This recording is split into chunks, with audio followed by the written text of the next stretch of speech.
Bueno, bienvenidos todos al segundo año de la maestría en cardiología crítica. Vamos a empezar con un casito clínico para discutir juntos y después de eso vamos a desarrollar el tema. ¿Sí? Bien, un caso clínico. Y entonces estamos frente a una mujer de 23 años, muy joven, que tiene como antecedentes un legrado terapéutico hace un mes por huevo muerto y retenido, embarazo de 8 semanas, no tiene toxicomanías, no fuma, antecedentes de enfermedad actual. La paciente presenta episodios de palpitaciones de 4 meses de evolución, en algunas oportunidades acompañadas de opresión precordial. Consulta el 31 de julio en el Hospital de Clínicas por cuadro de 5 días de evolución dado por fiebre, 40 grados de temperatura. En emergencia agrega dolor en hemitórax inferior, en hemiabdomen inferior, perdón. Examen ginecológico con flujo vaginal fétido. Este es el electrocardiograma de ingreso de esta paciente. ¿Qué les parece? ¿Qué características tiene? A ver, ayúdenme a discernir qué pasa con este electrocardiograma.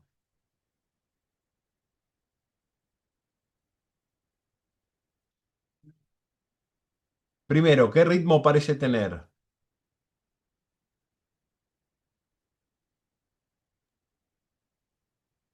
Sinusal. Parecería serlo, ¿no? Parecería ser un ritmo sinusal en una paciente con una cierta hipertrofia, leve hipertrofia ventricular izquierda. ¿Y qué pasa con la repolarización en esta chica? ¿Qué le llama la atención? La cara inferior, trastorno en la cara inferior, la Tiene trastornos de repolarización. repolarización en cara inferior, ¿sí? El 1 de agosto ingresa a servicio de ginecología con planteo de enfermedad inflamatoria pélvica. Durante las primeras horas de evolución en sala, instala dolor torácico opresivo, parece un dolor típico y muestra este electrocardiograma. ¿Qué les parece a ustedes?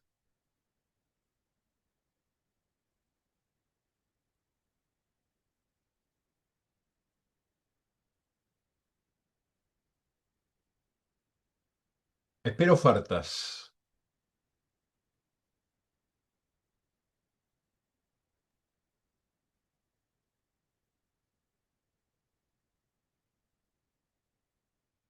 A ver, ¿qué más? ¿Qué más? ¿Puede tener supra en cara inferior, Súper. doctor?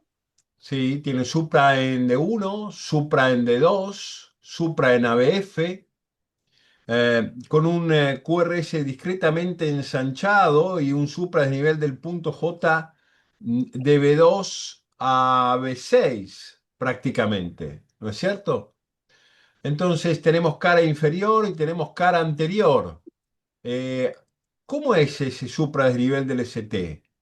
¿Les parece de teología isquémica? ¿Les parece de otro tipo de teología? ¿Qué mecanismo le pondríamos en el contexto de este cuadro clínico a ese supranivel del ST?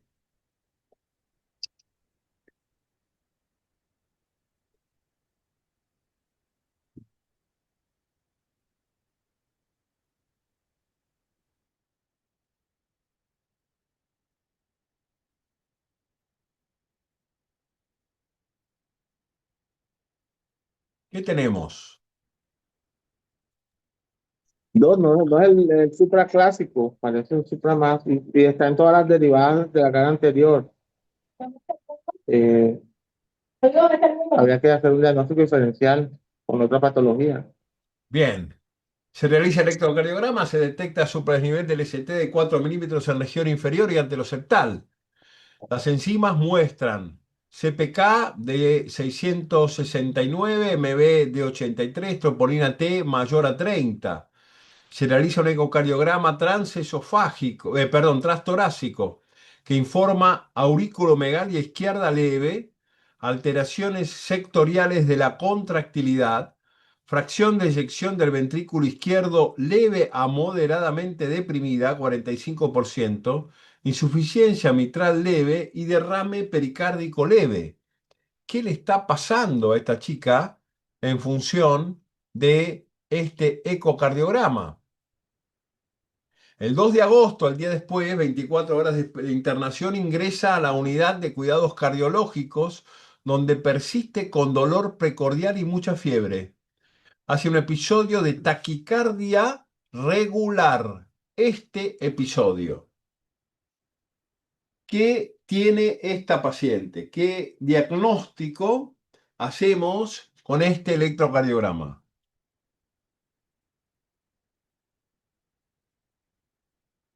Para empezar, ¿es regular o irregular? Regular. Regular. Regular. Bien. ¿Qué frecuencia cardíaca tiene? 180 por ahí. Sí, digamos, está en un poco más de 160, 170, ¿no es cierto? Cercano a 180 está bien. Y con este electrocardiograma, ese ecocardiograma y la clínica de la paciente, ¿frente a qué tipo de arritmia estamos presentes?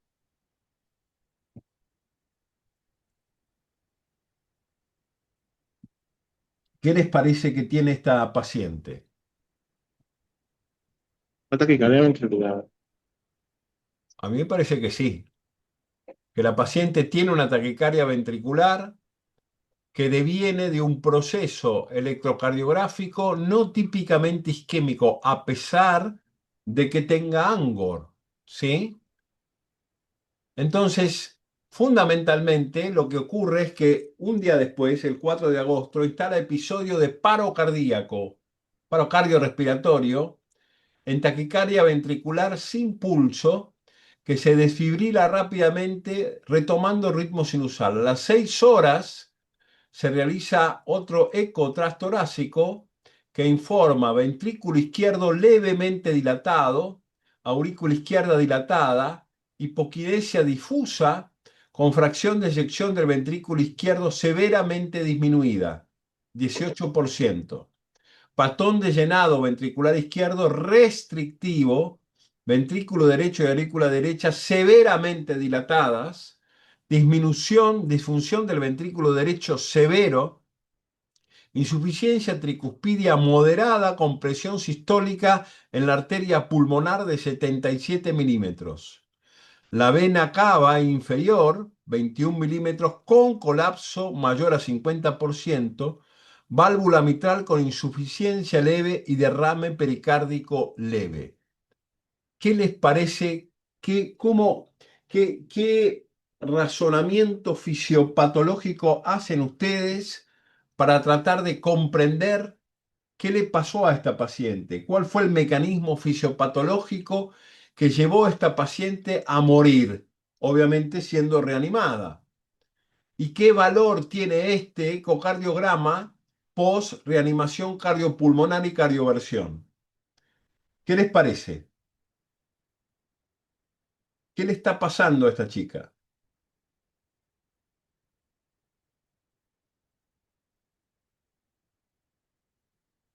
Escucho ofertas. Ese paciente tiene como un ventrículo izquierdo que ni siquiera está funcionando con un FEI severísima, 18. Es un paciente como pasible de muerte súbito. En este caso es Por, muerte intrahospitalaria, ¿no? Porque es una muerte precedida por arritmia ventricular compleja, precedida por Angor. La muerte súbita es una muerte ambulatoria que no tiene prácticamente clínica que la prediga, con lo cual efectivamente hace una muerte inesperada con deterioro biventricular, derrame pericárdico y una deformación de la arquitectura cardíaca muy marcada. Con lo cual, ¿qué mecanismo puede llevar de un corazón con 45% de fe a 18? ¿Qué mecanismo les parece a ustedes que puede llevar a esta paciente a esta situación? Una paciente de 23 años que está cursando una infección grave. Con shock cardiogénico. Bueno, el paro cardíaco es una manifestación de disfunción cardíaca, pero no sé si entró en shock cardiogénico. Una miocarditis séptica. Es probable, claro que sí. El 5 de agosto instala progresivamente hipotensión, mala perfusión periférica, tendencia al sueño, caída de la diuresis que no mejora con fármacos vasoactivos. Se realiza intubación orotraqueal y conexión a asistencia respiratoria mecánica. Se coloca balón de contrapulsación intraórtico sin incidentes, lográndose leve mejoría de la presión arterial. Persiste con inestabilidad eléctrica, se coloca el monitoreo hemodinámico invasivo con catéter de Songans durante el balón de contrapulsación que muestra gasto cardíaco bajo de 2,5 litros por minuto, con un índice cardíaco de 1,7, presiones pulmonares elevadas, 45 de sistólica en la pulmonar, y presión capilar pulmonar elevada con 25 milímetros de mercurio. Claramente, aquí tenemos un tipo de hipertensión pulmonar tipo 2, secundaria, aumento de la presión de fin de diástole ventricular izquierda y con claudicación biventricular, ¿sí? Persiste la paciente con inestabilidad eléctrica. Empeora hemodinámicamente con hipotensión mantenida, acidosis metabólica e hiperlactemia y ácido láctico elevado en ascenso. Paciente no trasladable para realizar resonancia magnética y biopsia endomiocárdica. A las 6 horas, nuevo episodio de paro cardiorrespiratorio en asistolia. Se realizan maniobras de reanimación cardiopulmonar durante 30 minutos, se descarta disociación, sale en taquicardia ventricular, por lo que se cardiovierte quedando en ritmo sinusal y shock mantenido de manera refractaria. La paciente fallece. No se realizó necropsia por falta de consentimiento familiar. Básicamente este es un cuadro de arritmia ventricular severa que lleva a la paciente a la muerte, secundario fundamentalmente a un proceso inflamatorio sistémico que lleva sin duda a la paciente a un proceso de inflamación cardíaca con insuficiencia cardíaca global, claudicación biventricular y deformación cardíaca. Para hacer el diagnóstico diferencial de lo que la paciente tenía, fundamentalmente tenemos que ir a mirar el electrocardiograma. La paciente presenta básicamente ausencia de R de B1 a B6. ¿Sí? No hay R, ¿lo ven? ¿Sí? Con lo cual ya tenemos el diagnóstico de taquicardia ventricular. Pero si nosotros miramos, en caso de que hubiera R, no la hay, ¿sí? Si hubiera un inicio de R con un nadir, con un inicio de R, nadir de S mayor a 100, también sería una taquicardia ventricular. Aquí la paciente no presenta disociación auriculoventricular, con lo cual no hay criterios morfológicos de TB en este sentido, pero alcanza para establecer el diagnóstico de taquicardia ventricular la ausencia de ritmo sinusal, perdón, de RS de B1 a B6. De B1 a B6 tiene QS. Y el contexto clínico de una paciente que viene deteriorando la fracción de eyección y que tiene una taquicardia de QRS ancho con cardiopatía estructural, sin cardiopatía isquémica, con lo cual nosotros reafirmamos el diagnóstico de taquicardia ventricular, ¿sí? Exactamente con un perfil muy parecido a este, ¿sí? En este caso en particular, es decir, parecido a este. En este caso en particular, lo que tenemos son RRs desiguales. Tenemos efectivamente R de B1 a B3, con lo cual esto no es una taquicardia ventricular, esto es una FA con bloqueo completo de rama izquierda. ¿Y esto qué podría ser? ¿Qué diagnóstico le darían a este electrocardiograma?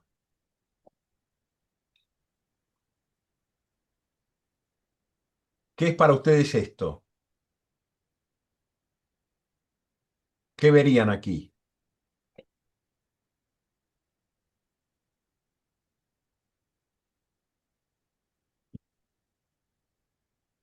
Esto es una taquicardia ventricular, ¿sí? Cuando tenemos una taquicardia de QRS ancho y hay ausencia de complejo RR en todas las derivaciones, eso es taquicardia ventricular. No se discute más. Después podemos aplicar todos los demás criterios. En el caso de que haya R, que en este caso hay una R minúscula en B3, el intervalo de R en nadir de S mayor a 100 milisegundos también confirma TB. Si esto es no, tenemos que ir a buscar la disociación auriculoventricular y si la tenemos taquicardia ventricular. Bien, ¿qué es esto? ¿Qué les parece a ustedes qué es esto?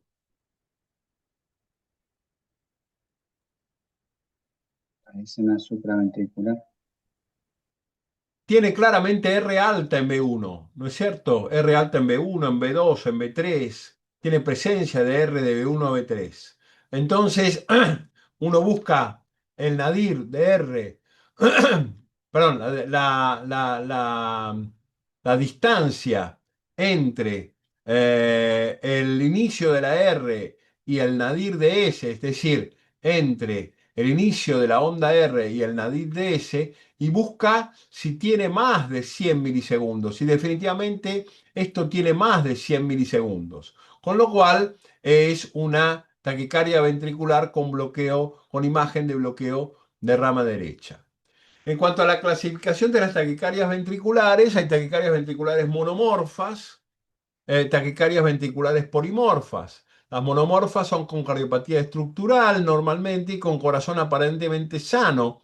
Los pacientes con corazón aparentemente sano tienen morfología de bloqueo de rama derecha o izquierda en manera indistinta y pueden estar basados en canalopatías como enfermedad de base.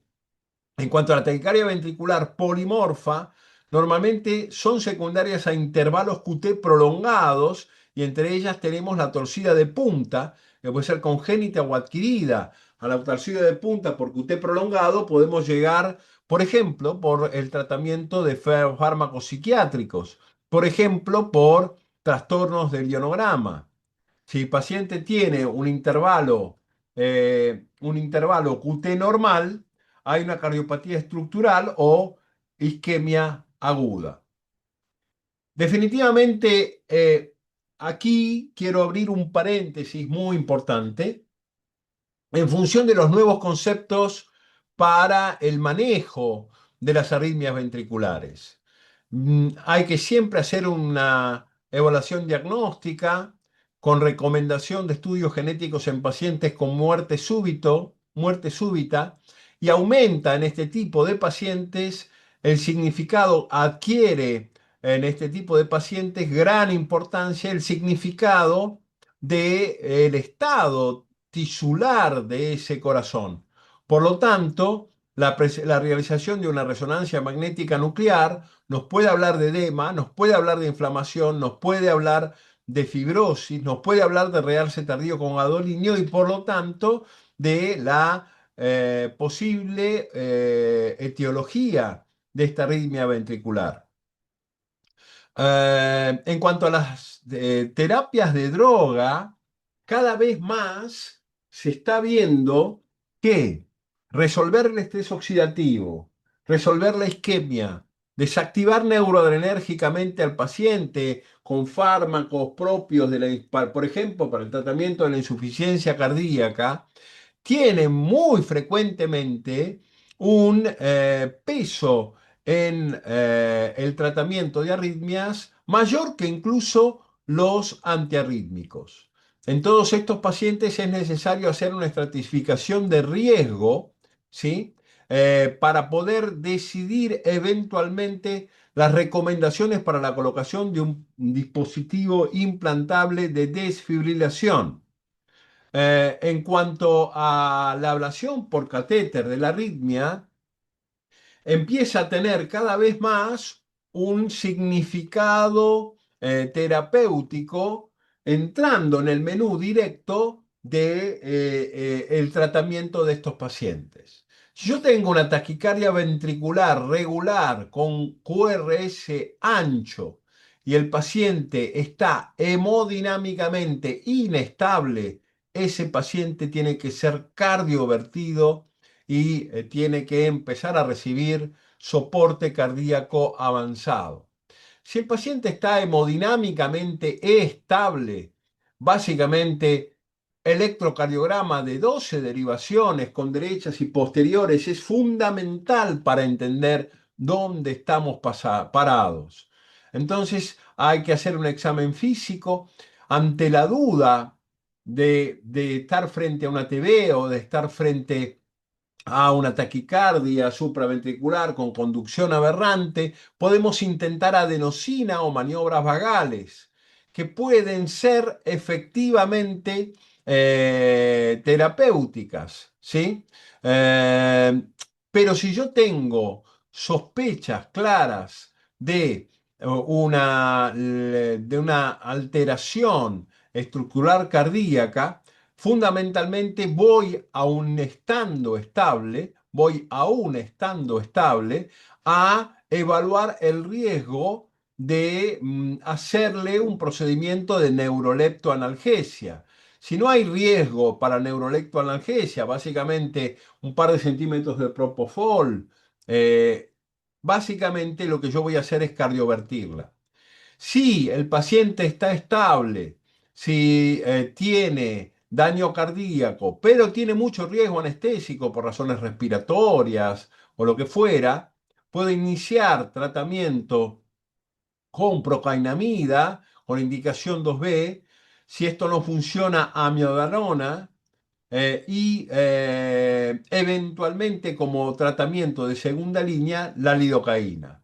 Ahora, si el paciente está hemodinámicamente estable y no tiene una alteración estructural cardíaca evidente, yo puedo estar frente a un cuadro de taquicardia ventricular idiopática. Esta es la duda, ¿sí? Para sacarme de la duda y ver si es una supra o es una taquicardia ventricular, puedo hacerle verapamilo, betabloqueantes y eventualmente procainamida. Si el paciente no reacciona a estas drogas y no tiene riesgo anestésico, a ese paciente también hay que chocarlo.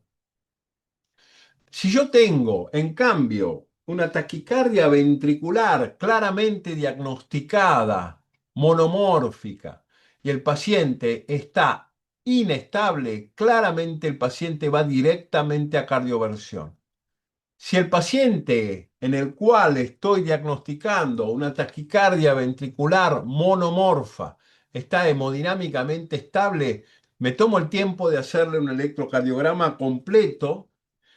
Considero la presencia o no de enfermedad cardiológica de base estructural, y si no, si la descarto esa enfermedad estructural, básicamente puedo intentar verapamilo para trazar la diferencia entre taquicardia ventricular y taquisupra con conducción aberrante. Si esto es efectivo, fundamentalmente voy a interpretar que efectivamente fue una taquisupra con conducción aberrante y a ese paciente le voy a indicar una ablación por catéter. Y eventualmente puedo indicarle en tratamiento crónico verapamilo o betabloqueantes. Ahora, si en un paciente estable el electrocardiograma de 12 derivaciones considera, ¿sí?, la presencia de alteraciones estructurales cardíacas, hablo de paciente siempre estable, considera la presencia de alteraciones estructurales cardíacas, fracción de eyección de menos de 40, una valvulopatía, derrame pericárdico, lo que fuera, ¿sí?, la indicación tipo 1 en este paciente es la cardioversión eléctrica.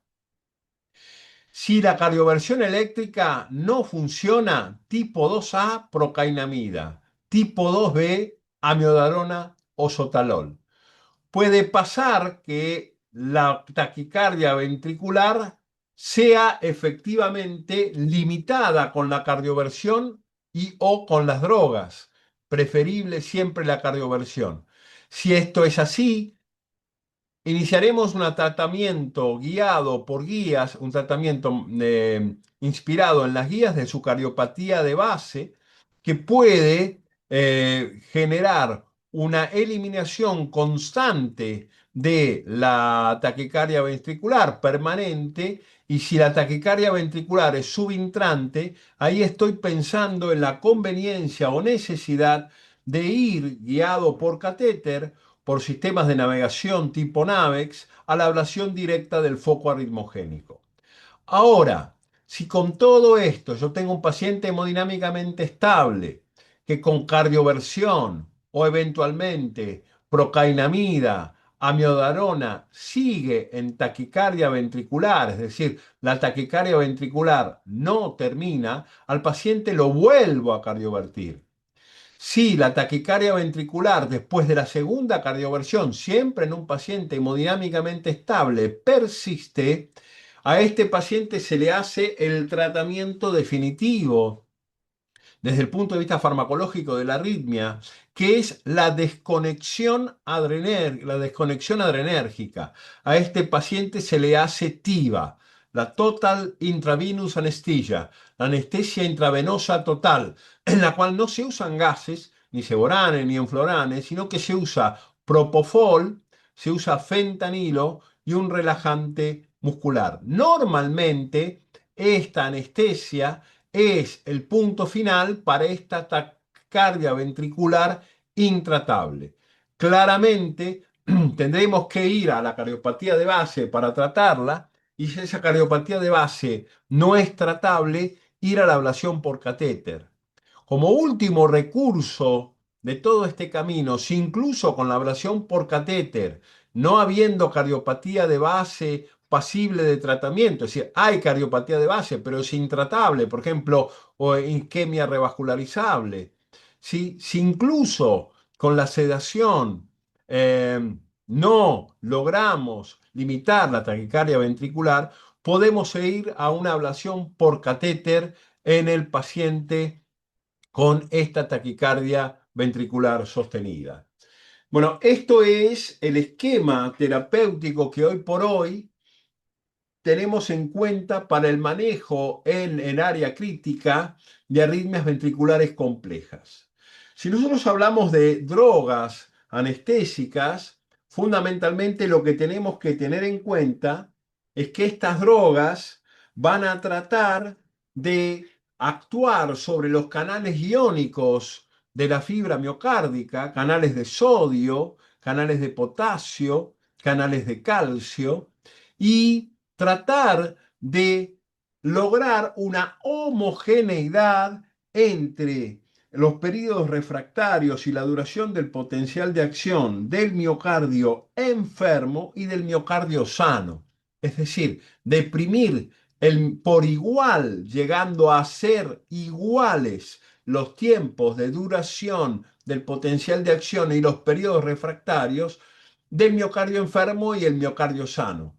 Y de esta forma apagar la posibilidad de que haya una arritmia ventricular. Para entender todo esto en cuanto a los mecanismos arritmogénicos, siempre una arritmia potencialmente mortal, una taquicardia ventricular monomorfa sostenida o una fibrilación ventricular, necesita 3 patas para existir. Ninguna mesa logra estar en pie con 2 patas o una, necesita al menos 3 patas. Estas mesas necesitan 3 patas. Y estos 3 patas son el sustrato. No existe la presencia de taquicardia ventricular, torcida de punta o fibrilación ventricular en un miocardio que está sano. El sustrato siempre tiene que existir. O es un sustrato genético en el cual las enfermedades son fundamentalmente canalopatías, o es la isquemia, o es la inflamación, como en el caso de la miocarditis, o es la toxicidad, pero siempre hay un sustrato, ¿sí? Primer pata de la mesa. Segunda pata de la mesa. Hay siempre un desequilibrio en estos pacientes entre el peso parasimpático y simpático, en la modulación simpático-parasimpática. Siempre hay un predominio simpático que lleva a la fibra cardíaca a una acumulación citoplasmática de calcio tóxica y que induce o constituye factores moduladores que descargan la arritmia. Entonces, aquí tenemos las alteraciones autonómicas, aquí tenemos la isquemia, los trastornos hidroelectrolíticos, las hormonas, las toxinas, la toxicidad de cualquier tipo, y hay algunos factores obviamente desconocidos. Finalmente, la tercer pata es una bomba, es el trigger, es el punto que da origen a la desorganización de un sector del miocardio que posteriormente se extiende a todos los demás. Entonces, inflamación, necrosis, isquemia, toxicidad, alteraciones neurovegetativas, alteraciones hidroelectrolíticas y finalmente el evento eléctrico que lleva el paciente a la taquicardia ventricular. Los fundamentos biológicos, desarrollo de anomalías, mutaciones, estrés metabólico con producción de ROS, las especies reactivas de oxígeno, injuria miocárdica, inflamación, aumento de la tensión parietal a fin de la diástole, drogas. Fundamentalmente, todos estos factores que son los fundamentos biológicos básicamente ponen en marcha los mecanismos de la arritmia, que es un aumento de excitabilidad, la desigualdad de las fibras miocárdicas en cuanto a la duración de su potencial de acción y de sus periodos refractarios. La heterogeneidad miocárdica es básica para la generación de arritmias de alto riesgo. Que ese impulso, esa excitabilidad y esa heterogeneidad logre ser difundida al resto de las fibras miocárdicas y finalmente la repolarización. Esto va a ser la base de las arritmias paroxísticas. ¿Preguntas hasta acá? ¿Vamos bien? Avancemos. ¿Cómo se forma una arritmia? Y acá vamos a tratar de simplificar estos conceptos, porque entendiendo estos conceptos vamos a poder actuar terapéuticamente. El primer elemento que confluye en la formación de la arritmia son las alteraciones de la formación del impulso.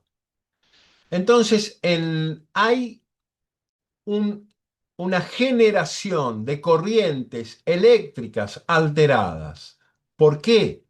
Porque hay un sector del corazón, del miocardio, que asume un automatismo patológico, un automatismo aumentado. Empiezan a haber puntos de generación eléctrica automática que se descargan a una frecuencia cardíaca superior a la del sistema cardionector, superior al nodo sinusal, superior al nodo AB, superior a las fibras de Purkinje.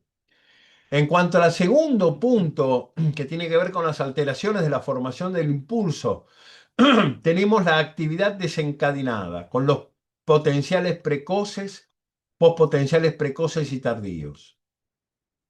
Pero más allá de las alteraciones en la formación del impulso, hay alteraciones en la conducción del impulso. Y aquí la reentrada es el más relevante clínicamente hablando de estos mecanismos.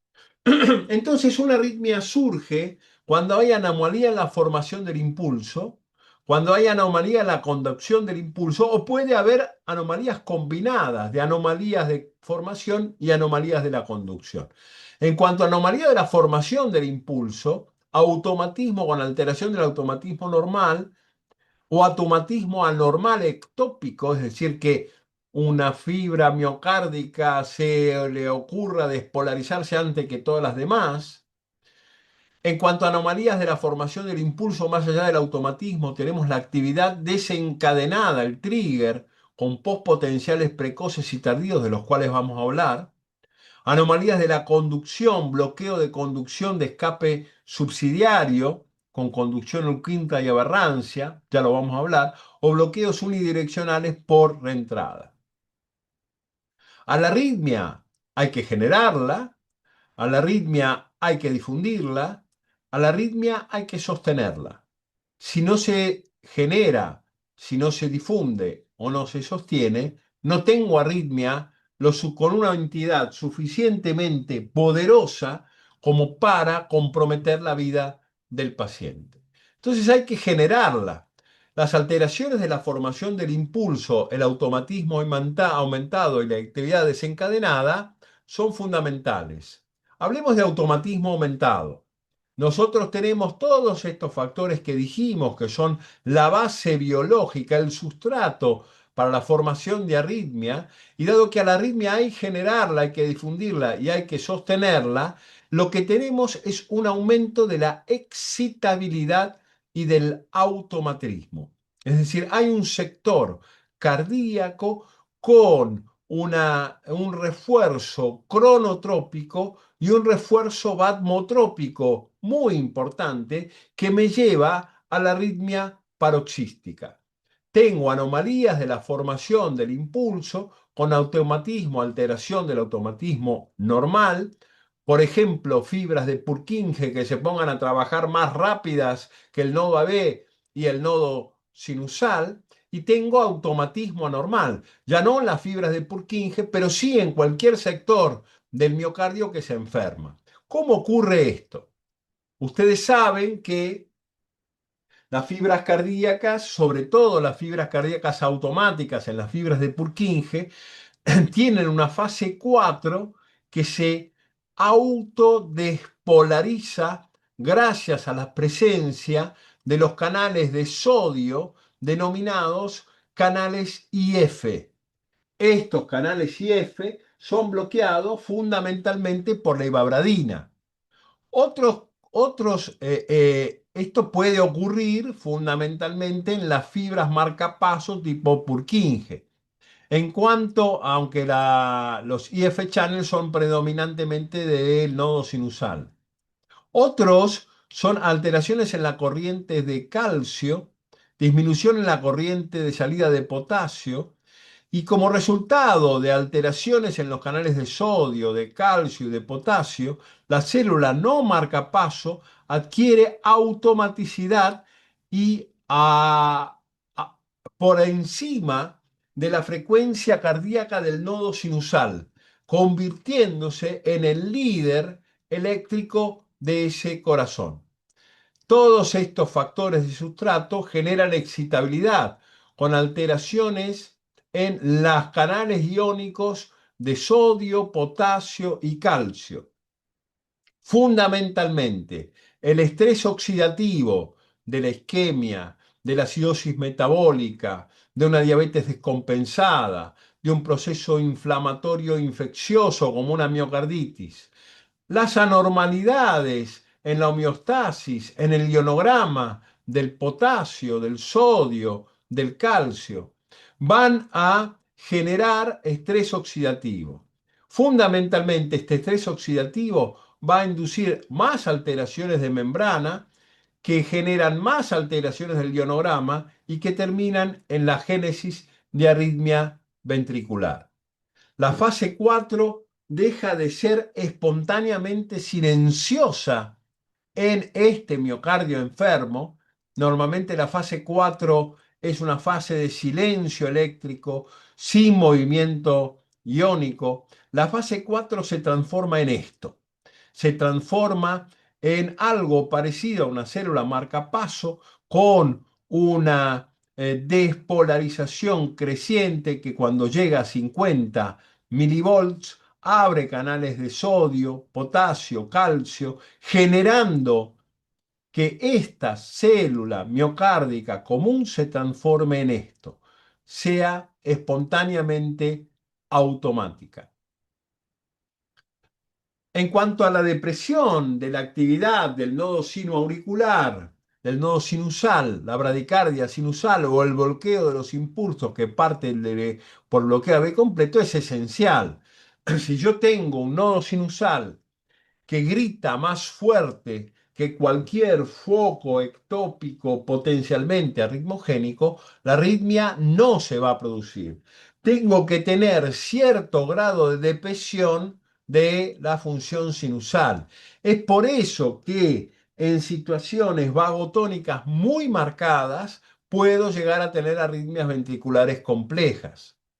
El aumento de la frecuencia de disparo de un marcapaso subsidiario que excede a la del nodo sinoauricular es fundamental.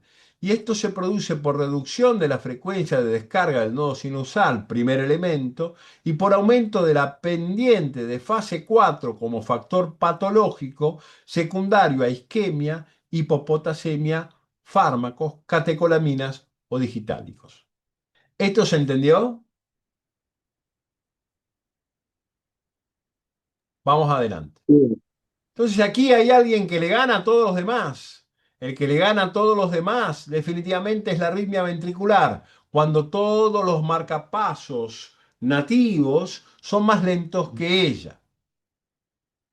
Entonces hay alteraciones en la formación del impulso que tienen, como vimos, que ver con el automatismo aumentado. Pero también hay alteraciones del impulso que tienen que ver con una actividad desencadenada. Básicamente, la actividad desencadenada depende de postpotenciales. ¿Qué son postpotenciales? Son estímulos eléctricos que algunas células generan en los períodos refractarios relativos de la célula miocárdica. Recordemos que el principio de la fase 3 del potencial de acción miocárdico conforma el período refractario absoluto, pero el tercio medio y el tercio final de la fase 3 conforman el período refractario relativo. ¿Qué quiere decir esto? Que un sobreestímulo llegado de una célula vecina puede capturar a esa célula miocárdica y comprometerla en la despolarización eléctrica anormal. Esto puede suceder con postpotenciales tempranos, ¿sí?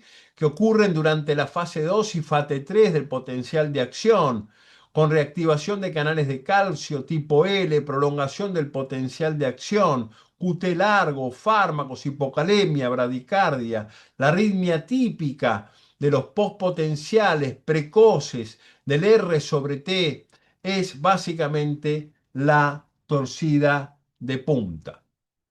Entonces, este es un postpotencial temprano que, llegado de una célula vecina y que cae en el período refractario relativo, captura a esta célula que no tuvo espontáneamente la necesidad ni la intención de despolarizarse, pero que es involucrada en la despolarización de un punto irritado cercano. Obviamente que estos postpotenciales son repetitivos, con lo cual la agarra una vez, la agarra otra vez, la agarra otra vez, y entonces tenemos una taquicardia ventricular bien manifiesta, que en este caso es una torcida de punta. ¿Sí? También hay actividades desencadenadas por post-despolarizaciones tardías o postpotenciales tardíos que ocurren en la fase 4. Estos caen ya cuando no hay periodo refractario. Estos caen y pueden capturar sin ningún tipo de limitación esta fibra miocárdica, dado que ocurren o llegan estos estímulos extras, ganándole siempre al sistema cardionector básico natural y capturando las células antes que ellos. Ocurren en la fase 4 luego de la repolarización completa. Se dan o generan una sobrecarga intracelular de calcio. Recordemos que la sobrecarga de calcio es un factor arritmogénico muy poderoso. Muchos antiarrítmicos que cursan con sobrecarga de calcio definitivamente inotrópicos que cursan con sobrecarga de calcio son arritmogénicos por este mecanismo. Hay liberación espontánea del retículo sarcoplásmico de este calcio, activación del intercambio sodio-calcio con corrientes de despolarización. ¿Cuándo se producen estos postpotenciales tardíos que no pegan sobre la fase 3 de repolarización, sino que pegan en el silencio eléctrico, pegan en la fase 4, básicamente en la intoxicación digitálica, en las tormentas adrenérgicas por estrés, por ejemplo la taquicardia catecolaminérgica, y en las miocardiopatías, cuando yo tengo alteraciones importantes de la estructura cardíaca, incluida la disfunción del fosfolamban, muy importante porque estamos haciendo en este momento un protocolo de estudio de fosfolamban en la provincia de Buenos Aires, en Tres Arroyos. ¿Qué tipo de arritmias ocurren por postpotenciales tardíos en fase CAR 4? Taquicardia ventricular catecolaminérgica, extrasístoles ventriculares frecuentes. Los postpotenciales tardíos son estos, aquellos que ocurren después de que la fase 3 terminó y en plena fase 4 de la arritmia ventricular. Alteraciones de la formación del impulso, automatismo aumentado, actividades desencadenadas, alteraciones de la conducción del impulso, reentradas, que es el más importante. ¿Dudas, preguntas hasta aquí?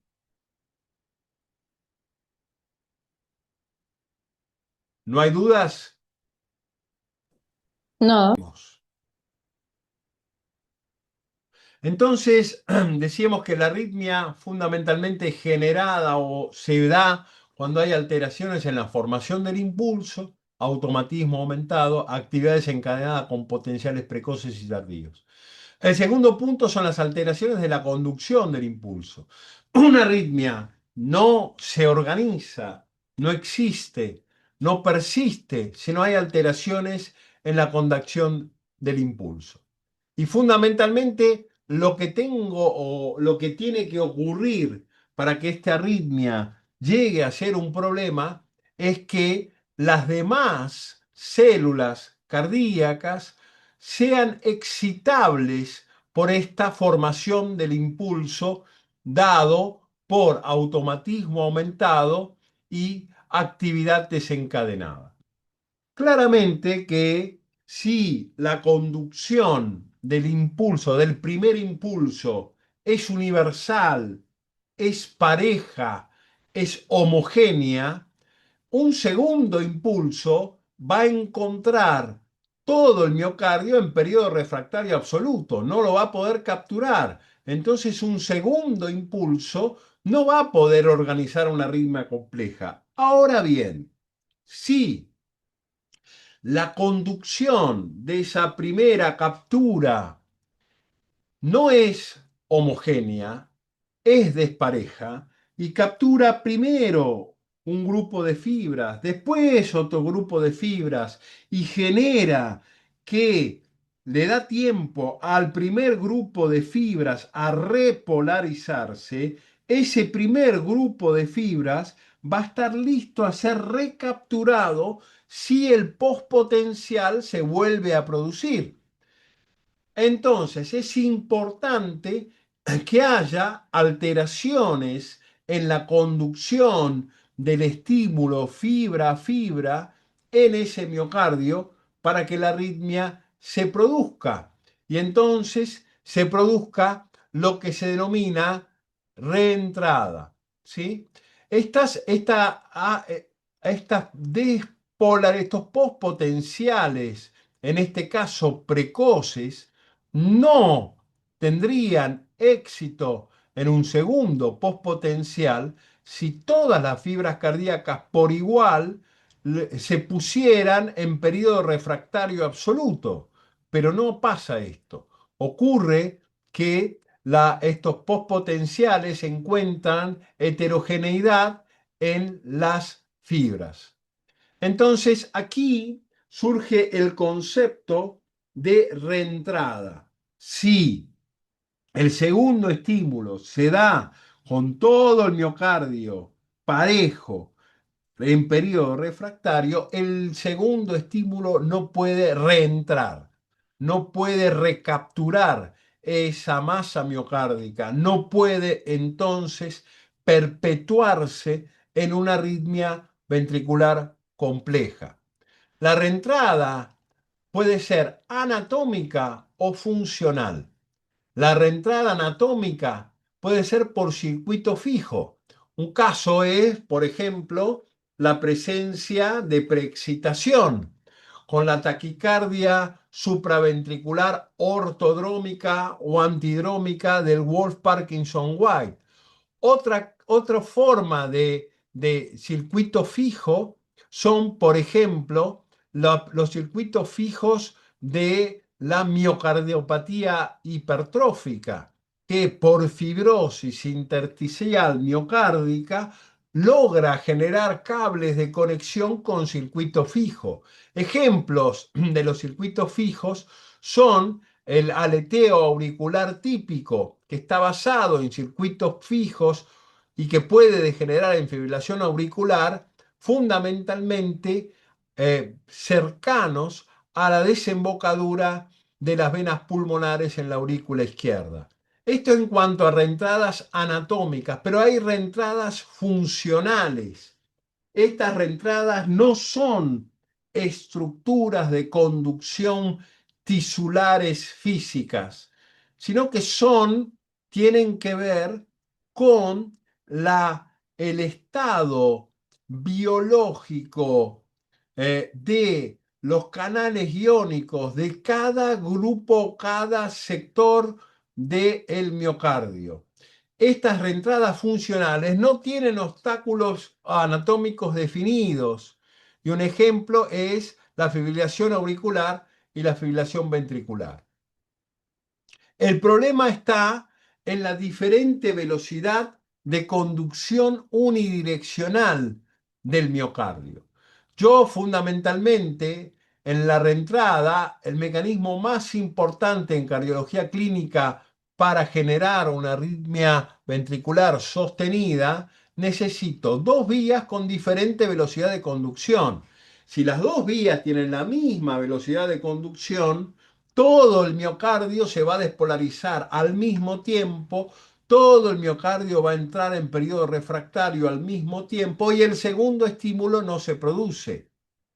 El segundo elemento es el bloqueo unidireccional, es decir, que cuando el estímulo baja, ¿sí?, por la reentrada, fundamentalmente no se propaga de un lado y del otro, se propaga solo de un lado.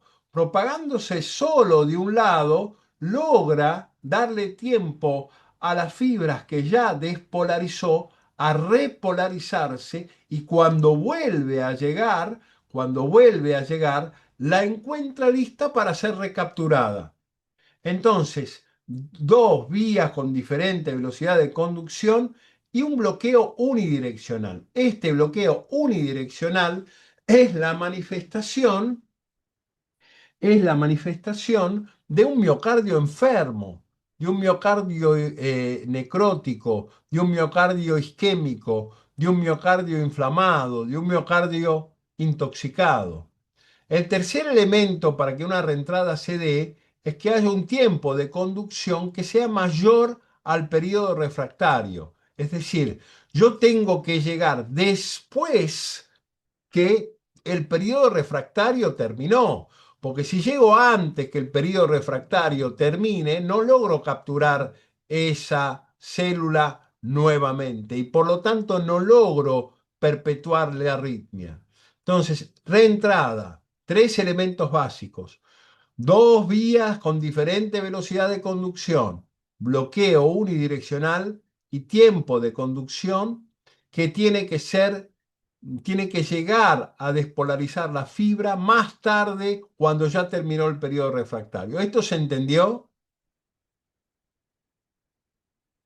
A ver, ¿alguien me contesta? ¿Están todos ahí? Sí, Doc, sí. Aquí estamos. Muy bien, muy bien. ¿Se Sí, entendió? sí, doctor. Sí, Bien. doctor. En cuanto a la fisiopatología celular, hay una disminución de la corriente de sodio con el lentecimiento de conducción. Hay una depresión de esto. Hay heterogeneidad de la refractariedad. Lo que les decía, esto es fundamental. No hay revolución en una población con igualdad. Todo el mundo pobre, todo el mundo rico, no hay revolución. Pero si hay ricos y pobres en una sociedad, los ricos se van a levantar contra los pobres y va a haber una revolución. Lo mismo pasa con el miocardio. La heterogeneidad de la refractariedad es vital para que esto ocurra. Y la heterogeneidad de la refractariedad la da el hecho de que la fibrosis nunca es homogénea, que la isquemia nunca es homogénea. Eh, Obviamente también tiene que haber una alteración en el acoplamiento célula-célula con la Gap-Johnson y la conexina enferma. Entonces, para que esto se dé, lo que yo tengo que tener son todas las cualidades que acabamos de ver, con diferencia en la velocidad de, esto es normal, ¿no? Pero en la normal tiene que haber diferencia en la velocidad de conducción, esto va más lento que esto. Esto no pasa para este lado, porque esto está enfermo, pero sí pega la vuelta y cuando pasa en los periodos refractarios de este sector ya llega con una célula completamente predispuesta, ya sea un potencial precoz o tardío, pero completamente predispuesta para generar la reentrada. Entonces, plac, 1, 2, 3, tac, tac, tac, tac, taquicardia ventricular. La reentrada. ¿Sí? En cuanto a la reentrada por heterogeneidad de periodos refractarios, esto es central. ¿Sí? Bien. La fibrosis es una causal de esto, ¿sí? Diferente es el mecanismo de la reentrada de un Wolf o de una taquisupra. ¿Qué hacen los antiarrítmicos? Los antiarrítmicos buscan homogeneidad. Los antiarrítmicos van a deprimir por igual, aumentando los periodos refractarios tanto del miocardio sano como del miocardio enfermo, de tal forma que cuando baje el estímulo va a despolarizar el músculo cardíaco, pero dado que se han prolongado los periodos refractarios de todos, cuando hay un segundo extraestímulo, un postpotencial tardío o precoz, encuentra todo el miocardio sano y enfermo en un periodo refractario largo, en un potencial de acción muy prolongado, que muy probablemente le ofrezca a este nuevo estímulo una célula refractaria, una célula en periodo refractario absoluto. Bien,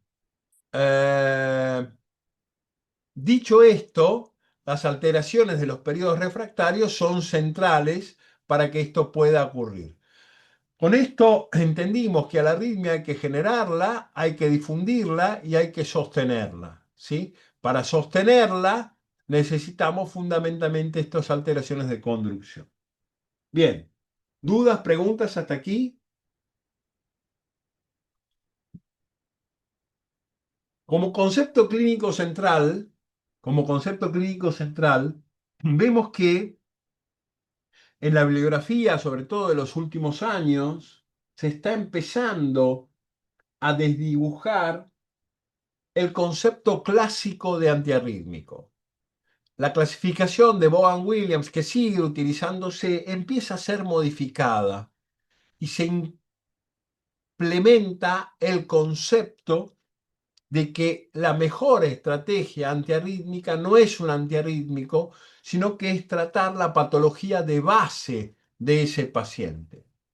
Entonces, en las últimas clasificaciones de antiarrítmicos, por ejemplo, el fin del modelo clásico puro es una evidencia. Vaughan Williams sigue siendo útil, pero resulta incompleto y resulta poco fisiopatológico. Se proponen clasificaciones funcionales modernas basadas en canales iónicos, basadas en células y basadas en mecanismos. a punto tal que al Vaughan Williams, por ejemplo, le agregamos una clase de antiarrítmicos que es la clase 0.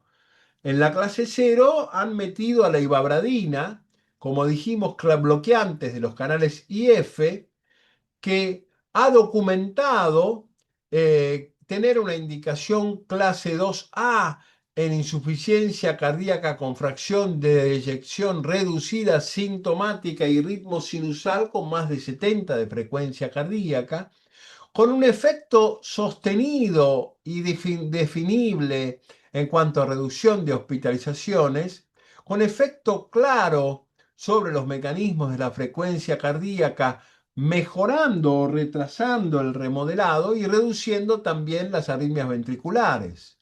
Lo que se discute de la ivabradina es el impacto sobre la mortalidad, originalmente descrito como el 18%, el riesgo de que la ivabradina pueda inducir fibrilación auricular y los beneficios en el infarto agudo de miocardio y en los escenarios agudos.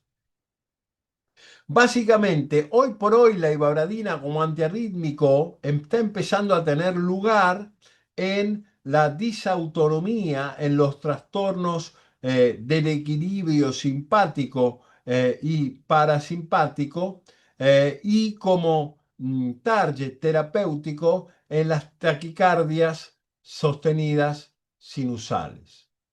En cuanto a la clasificación típica de Vaughan Williams, tenemos que la vamos a repasar en clase 1, bloqueantes de sodio como la quinidina, procainamida, disopinamida. Clase 2B, la lignocaína, clase 1C, perdón, 1A, quinidina, procainamida, disopiramida, 1B, lignocaína o lidocaína, 1C, flecainide. Clase 2, bloqueantes adrenérgicos. Clase 3, bloqueantes de potasio. Y clase 4, bloqueantes del calcio. Todos estos fármacos, por este perfil buscado de deformar los periodos refractarios, de alterar la capacidad conductiva de la fibra miocárdica, tienen claramente efectos indeseados, no deseados.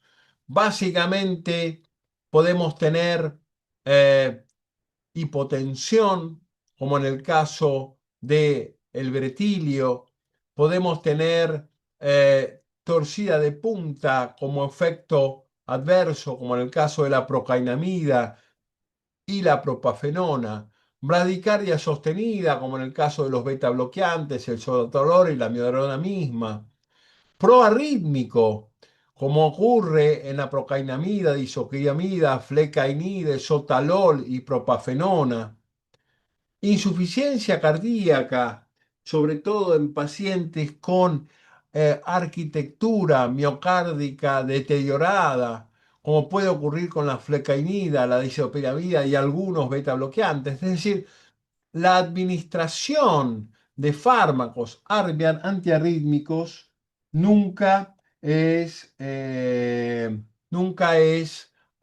gratis, ¿sí? Entonces llegamos a la conclusión que la mejor estrategia es tratar la enfermedad de base antes de que iniciar un tratamiento antiarrítmico. Las últimas guías hablan justamente de terapia fundamentalmente antioxidante, desactivadora neuroadrenérgica, que compense precarga y poscarga, como pilar fundamental del tratamiento de las arritmias. En cuanto al mejor antiarrítmico, definitivamente es aquel que no se necesita, ¿sí? Volvamos un minuto a la clasificación clásica de Vaughan Williams. Y entonces tratemos de rever juntos cuál es el valor clínico hoy por hoy de los antiarrítmicos clase 1, ¿sí? En cuanto a clase 1A, por ejemplo, la quinidina En cuanto a clase 1B, por ejemplo, la lidocaína, y en cuanto a clase 1C, la flecainide. Estos bloquean los canales de sodio. Al bloquear los canales de sodio, actúan fundamentalmente aquí, en la fase cero. Fíjense que es aquí donde fundamentalmente están los canales de sodio. Esta fase cero se debilita, esta fase cero se retrasa.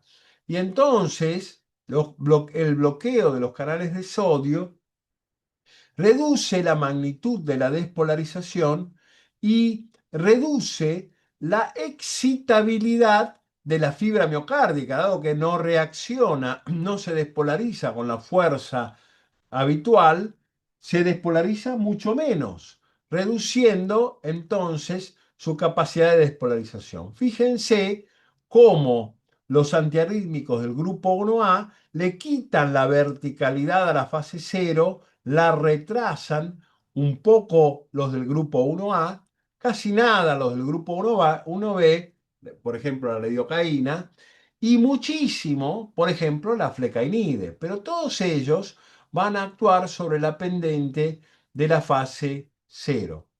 En cuanto a la quinidina, que junto con la disopiramida y la procainamida forman parte del grupo 1A, junto también con la agmalina, enlentece la velocidad de despolarización de la fase cero, como dijimos, disminuye la excitabilidad, por lo tanto esta fibra miocárdica no va a responder a esos postpotenciales con eficiencia y prolongan el periodo refractario. Al prolongar el periodo refractario, los fenómenos de reentrada, cuando llegan, encuentran todavía a las células en periodo refractario y ésta no responde, no sumándose a la arritmia. Es el arquetipo de los antiarrítmicos de tipo 1A y fundamentalmente está hoy por hoy indicada en taquicardias supraventriculares asociada a la digoxina, estas sístoles auriculares y ventriculares, taquicardia por reentrada y arritmias ventriculares. Incrementa el periodo refractario, enlentece la velocidad de conducción, convirtiendo al área bloqueada de unidireccional a bidireccional. Entonces, si el impulso llegaba por acá pasaba y por acá no pasaba, bloqueo unidireccional, lo bloquea a los dos, no pasa por ninguno de los dos, le aumenta el periodo refractario a esta fibra miocárdica y cuando el impulso quiere volver a entrar, no logra capturar esa fibra miocárdica. El problema con la quinidina es que al generar un aumento del tiempo necesario para despolarizar la fibra miocárdica y para repolarizarla, prolonga el QT. Y esto es algo que nosotros tenemos que vigilar bien de cerca. ¿Sí? En cuanto a la disopiramida tiene tal efecto sobre los canales de sodio de la fase cero que llega a tener un efecto inotrópico negativo, a tener efecto inotrópico negativo. A punto tal ese efecto inotrópico negativo está que la disopiramida es segunda línea terapéutica en el tratamiento de la miocardiopatía hipertrófica obstructiva, luego del verapamilo, luego de los beta bloqueantes y de otros bloqueantes cálcicos, es decir, en general bloqueantes cálcicos no dihidropiridínicos, diltiazem y verapamilo. Cuando esto no sirve o sirve parcialmente y el paciente sigue sintomático, al paciente podemos darle disopiramida y miren cómo el gradiente entre la presión ventricular y la aorta bajo disopiramida desaparece. ¿Por qué desaparece? Porque yo debilito al ventrículo, le genero un valor inotrópico negativo. Esto es lo que hay que tener cuidado con el uso de disopiramida. La disopiramida ha demostrado parcialmente no tan significativa, sin significación estadística, pero con tendencia a reducir la mortalidad en un seguimiento a 7 años de pacientes con miocardiopatía hipertrófica. Bioral en adultos entre 100 y 150 miligramos cada 6 horas, dado por Norpaso. Bien, ¿dudas hasta acá? ¿Cuestiones? ¿Preguntas?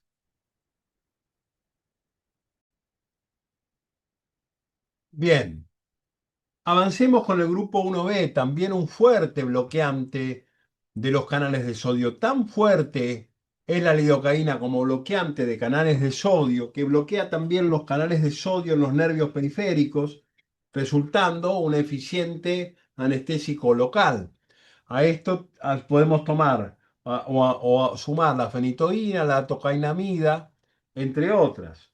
Lo que ocurre aquí entonces es un bloqueo de, igual que con la quinidina, un bloqueo de los canales de sodio, tanto en la fase 0 de la fibra automática como en la fase 4 de la fibra automática como en la fase 0 de la fibra miocárdica común. Es muy efectiva y su toxicidad es escasa. Como efecto adverso marcado, lo que se ha descrito son, por ejemplo, crisis comiciales, ¿sí? En cuanto al efecto cardíaco, bloqueo de los canales de sodio, disminuyendo el potencial de acción, sin efecto en la conducción. Genera poca hipotensión cardíaca. Desde el punto de vista extracardíaco puede generar parestesias, temblor, náuseas, siempre de origen central, con vómitos y mareos. Se da de manera parenteral entre 100 y 200 miligramos con infusión lenta y de 2 a 4 miligramos de mantenimiento. Con frecuencia requiere reforzar la dosis de carga, uso terapéutico y taquicardia ventricular y prevención de fibrilación ventricular. La farmacocinética tiene una disponibilidad vía oral del 3%, pero su uso generalmente es de tipo endovenoso. ¿Cómo modifica el potencial de acción? Prácticamente las drogas de tipo 1B son las que menos modifican el potencial de acción. Inclusive no tienen un incremento del mismo, no modifican el QT, pero sí reducen la excitabilidad haciendo un poco menos veloz la fase 0.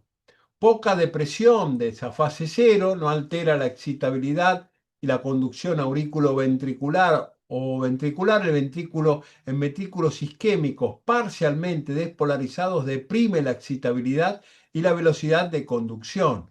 Acortan la repolarización y disminuyen el periodo refractario ventricular, disminuyen la pendiente de la fase 4, no modifican el potencial de acción en miocardio sano. La toxicidad por lidocaína se puede ver en el electrocardiograma con un ensanchamiento del QRS y bradicardia sinusal, indicada en taquicardia y fibrilación ventricular asociadas a infarto o arritmias en excitación en intoxicación digitálica.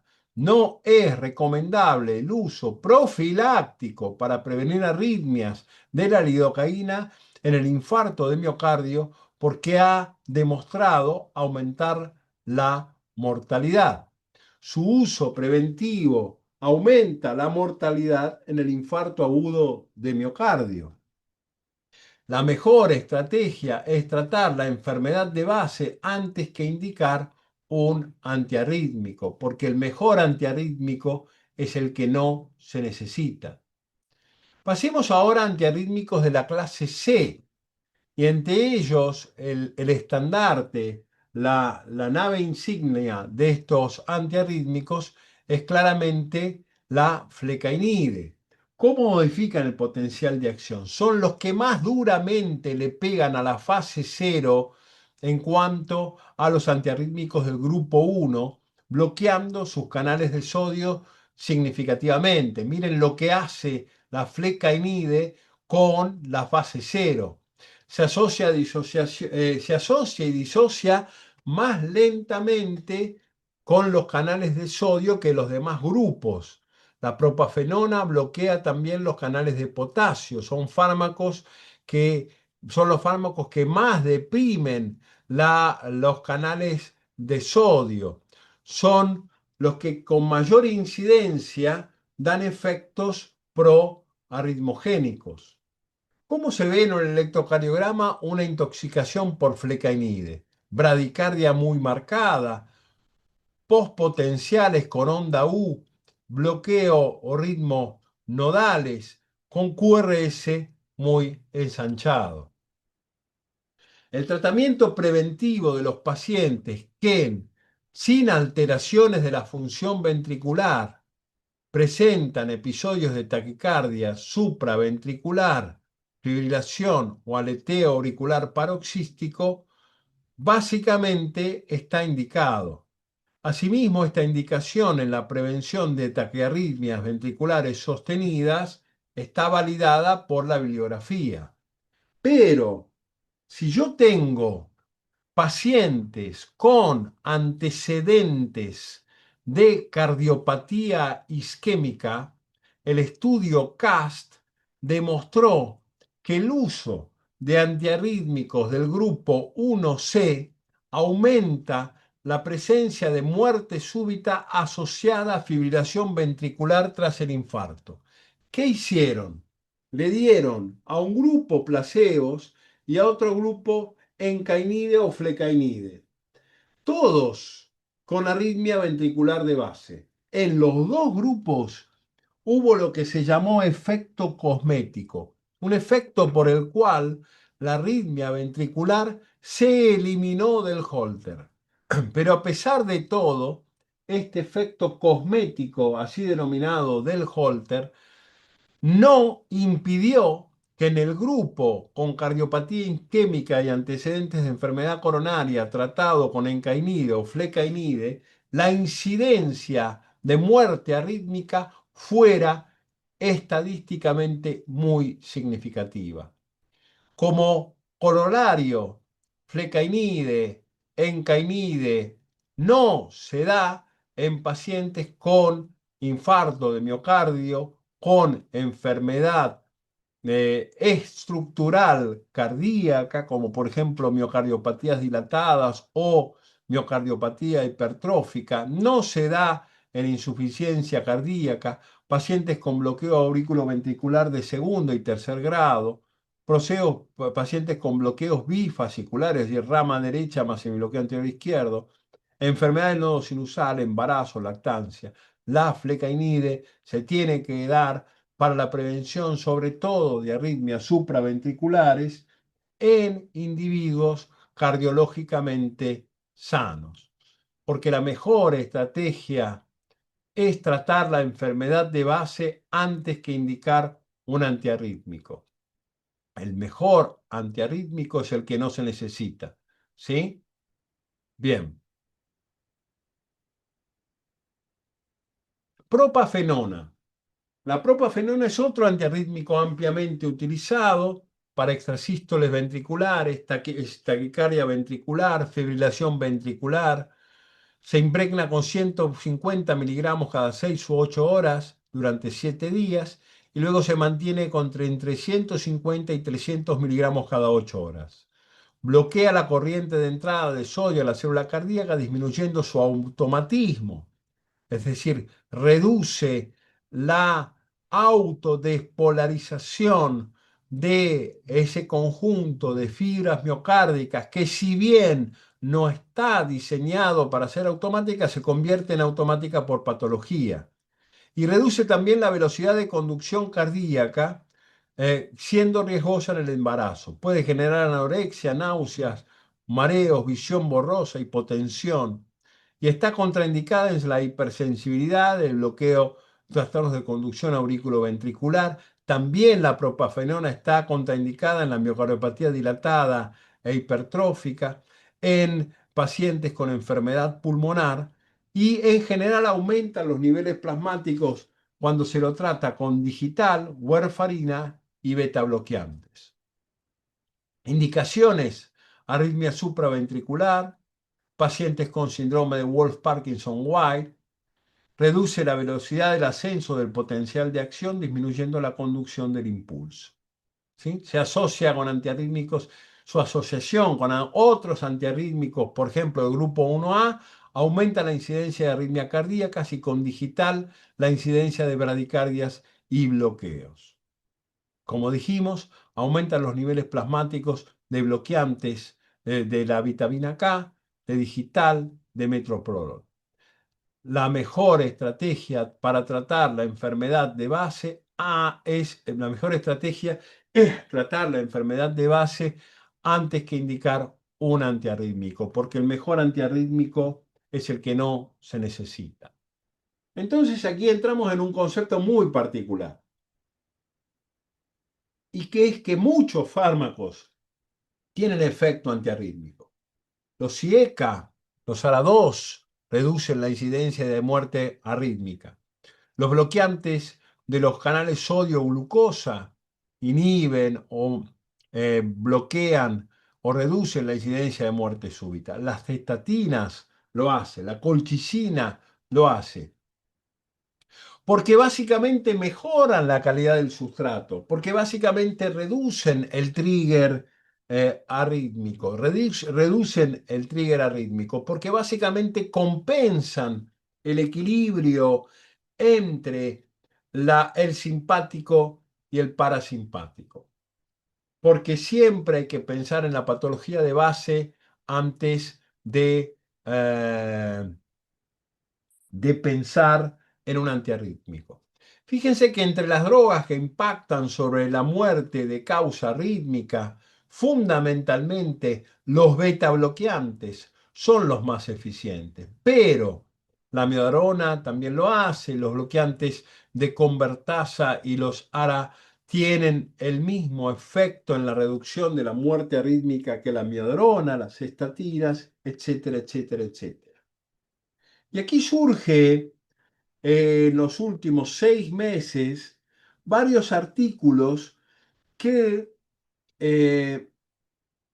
posicionan a la ranolacina como un potencial fármaco antiarrítmico. ¿Qué es la ranolacina? Hoy básicamente, como vamos a ver, está siendo indicada en cuadros de cardiopatía isquémica, pero es un bloqueante de los canales de sodio, igual que los bloqueantes de los canales de sodio que acabamos de ver. Reduce el intercambio sodio-calcio, reduciendo el calcio intracelular, y reduce la sobrecarga de este catión. El mecanismo básicamente reduce los postpotenciales tardíos, ¿sí? Retrasa la aparición de postpotenciales precoces y homogeneiza la repolarización ventricular, reduciendo la dispersión, la heterogeneidad de la repolarización ventricular. Con esto reduce el automatismo anormal, reduce esta cuestión automática de las fibras que no siendo automáticas pretenden serlo. Reduce la actividad gatillada, leve prolongación del QTI, mayor efecto en tejido isquémico. No es un bloqueante clásico de los canales de sodio, sino que actúa selectivamente sobre las corrientes tardías de sodio. Inhibe las corrientes tardías. Esto reduce la sobrecarga intracelular de sodio. El sodio no se intercambia con el calcio, reduce la concentración de calcio y fundamentalmente en cardiopatía isquémica y en miocardiopatía dilatada de origen isquémico mejora la función diastólica, reduce la tensión parietal, reduciendo el consumo de oxígeno de manera muy marcada. Hoy por hoy la ranolacina está aprobada en angina crónica estable, en intolerancia a antianginosos clásicos, en la angina refractaria, con algunos síntomas a pesar de tratamiento con betabloqueantes y nitratos. La ranolacina reduce la incidencia de isquemia en pacientes que sufren hipotensión o bradicardia por el uso de betabloqueantes y nitritos. Básicamente esta droga es segura. En pacientes no revascularizables mejora la calidad de vida y hay evidencia creciente en cuanto a su uso en la angina microvascular y está empezándose a usar off-label, es decir, fuera de indicación, en la fibrilación auricular paroxística posoperatorio porque reduce el episodio de recurrencia. En cuanto a arritmia ventricular, sobre todo secundaria isquemia o en síndromes de QT largo, y en las arritmias básicamente de los pacientes diabéticos. Estudio Merlin TIMI 36 demostró reducir los episodios de arritmias ventriculares, reducir los episodios de FA. En el Raffaello Trial hay una tendencia a la reducción de la recurrencia de FA. En el Harmony Trial, en combinación con dromedarona, efecto sinérgico, con un concepto de modulación del calcio intracelular. Fíjense, este paciente publicado es un hombre de 68 años con antecedentes de cardiopatía isquémica crónica, angina estable, fibrilación auricular paroxística intraisale, hipertensión, medicación habitual, beta bloqueantes, bisoprolol, IECA, estatinas y está anticoagulado. En los últimos 3 meses este señor aumenta los episodios de fibrilación auricular sintomática, autolimitándose estos episodios, 2 o 3 episodios por semana. Esto limita su clase funcional intraepisodio a 2 y 3. En un holter de 48 horas, múltiples episodios de FA paroxística, alta carga rítmica. En el ecocardiograma, FEI del 55%, disfunción diastólica grado 2 por la hipertrofia secundaria a la hipertensión arterial y la aurícula izquierda levemente dilatada. En este paciente se le indica ranolacina 500 miligramos cada 12, titulado a 1000 miligramos cada 12 horas posteriormente cuando hubo buena tolerancia, con el objetivo de disminuir carga rítmica, mejorar síntomas y beneficiar concomitantemente el tratamiento antianginoso. 6 semanas después hay una reducción significativa de episodios sintomáticos. Ya no tiene o prácticamente deja de tener episodios arrítmicos. Y en el holter hay una disminución de carga de FA a solo un 5%, con mejoría funcional y sin eventos adversos importantes. En el electrocardiograma sí se observa una prolongación leve del segmento del QT sin un rango preocupante. A este paciente le fue bien pasándonos en los estudios que acabamos de mencionar. ¿Cuándo daríamos ranolacina? Básicamente en FA paroxística con cardiopatía estructural, en pacientes intolerantes antiarrítmicos clásicos o en combinación con amiodarona con efecto sinérgico, pacientes con angina o con arritmias. Bien. ¿Dudas, preguntas hasta acá? Grupo 2. ¿Qué decir de los betabloqueantes? ¿Sí? Básicamente tenemos no selectivos, selectivos, con acción muscarínica, sin acción muscarínica. Todos ellos lo que hacen básicamente es reducir el efecto catecolaminérgico que abre los canales LTCC y que inunda del calcio el citoplasma. Los betabloqueantes reducen el calcio citoplasmático, reduciendo entonces el efecto inotrópico o teniendo cierto grado de efecto inotrópico negativo, pero sobre todo al reducir las cargas positivas intracelulares, aumentan el potencial de acción y entonces alejan a la fibra miocárdica hiperpolarizándola, aumentando la diferencia de potencial en reposo. Aumentando la diferencia de potencial en reposo, alejan a esa fibra miocárdica de la posibilidad de reaccionar a un estímulo extra. Más tiempo, menos calcio, estabilidad de membrana. Los clasificamos en no selectivos, bloqueo B1, beta 1, beta 2 selectivos a baja concentración bloquean solamente los beta 1 principalmente o mixtos, que son bloqueantes tanto alfa como beta. Alfa, beta, carvedilol, labetalol. Beta 1 puros, atenolol, bisoprolol, esmolol, metropolol, nebivolol. Beta 1, beta 2, nadolol, propanolol, timolol. Si yo busco beta bloqueante, si yo busco un efecto cronotrópico negativo, me pregunto, ¿cuál es el más bradicardizante de los beta bloqueantes? Y de lejos, el efecto con mayor poder beta 1 bradicardizante de todos los beta bloqueantes los tiene el nebivolol. Por otro lado, si yo busco un efecto vasodilatador entre los beta bloqueantes por su efecto bloqueante alfa, definitivamente el carvedilol es el que tiene el efecto beta bloqueante más poderoso. ¿Cómo modifican el potencial de acción?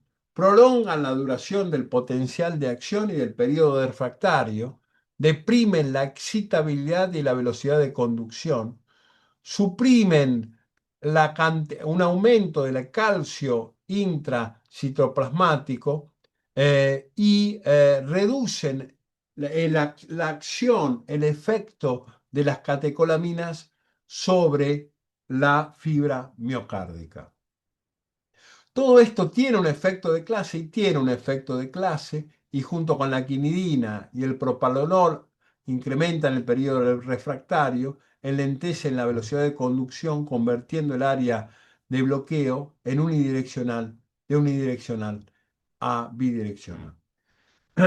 Los beta bloqueantes luego de un infarto agudo de miocardio son útiles, pero este metaanálisis de regresión demostró ser definitivamente la droga con mayor capacidad de reducción de mortalidad arrítmica, mortalidad cardiovascular y mortalidad de todas las causas. Múltiples estudios han demostrado la reducción de mortalidad de múltiples beta bloqueantes en insuficiencia cardíaca y esto no lo vamos a discutir aquí. Beta bloqueantes postinfarto, revisión sistemática, metaanalítica a largo plazo, sin duda, tienen un efecto positivo. El propanolol lo tiene, el timolol lo tiene, el metropolol y el acebutolol lo tienen. A corto plazo, si yo evalúo 3 meses postinfarto, ese efecto es discutible, pero a largo plazo, es decir, al año, todos los pacientes con con infarto agudo de miocardio crónico deberían recibirlo porque esta droga es capaz de reducir la mortalidad arrítmica. Muy bien.